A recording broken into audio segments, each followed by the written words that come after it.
Hello, I'm Paper Tiger, and welcome to Game Stain, the show about those little bits of gaming and technology news that are just exciting enough that maybe you might need to change your boxer shorts after hearing them. Top news this week is people's horrible and sickening disappointment aimed towards game company Blizzard.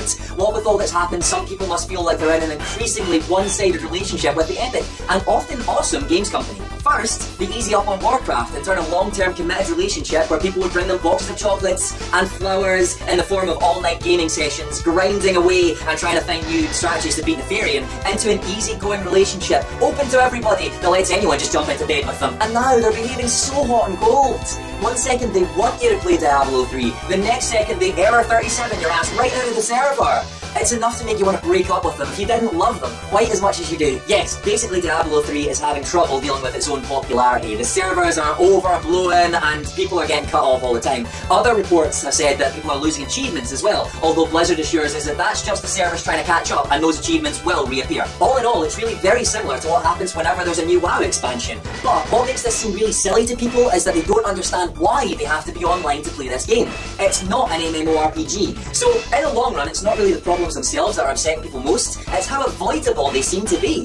Zenimax are getting all possessive, they're taking their ball, and they're going home. Sick of people cashing in on their game Skyrim, they filed to copyright a number of things, including the shout Ghost Roda and the name Dragonborn. I understand that Zenimax don't want people getting rich off of their game, but they seem to be going about it in a rather heavy-handed way.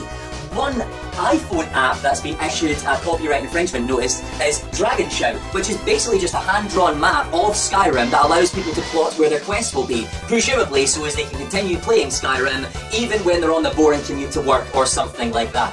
The thing about Dragon Shout is it's being offered for free. Surely a game that generates this kind of love amongst its fans and has this kind of widespread appeal can only be a good thing. If people were blatantly stealing from me, then sure, I'd be a bit upset too, but maybe telling your fans to just not talk about the game isn't a good move. I mean, really, Zenimax, they're only doing it because they love you.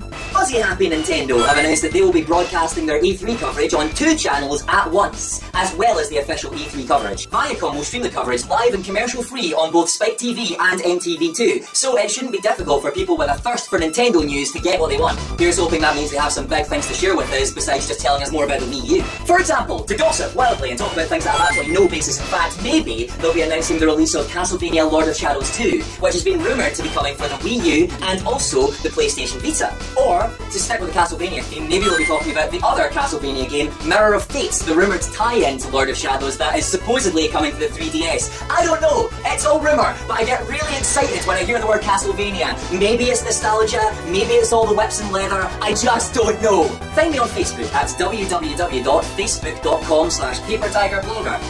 Thumbs up, comment, rate, and share this video, and do all that other good stuff with it. Remember to check back next Wednesday for more video game news from Game Stain, and check back on Monday for Filmgasm, our look at all the films that have been happening and all the wonderful film stuff, and on Friday for Meanwhile in the Real World, where we look at something that's happening outside of the door instead of on our computer screen or film screen. I have been, and will continue to be, Paper Tiger. Bye for now.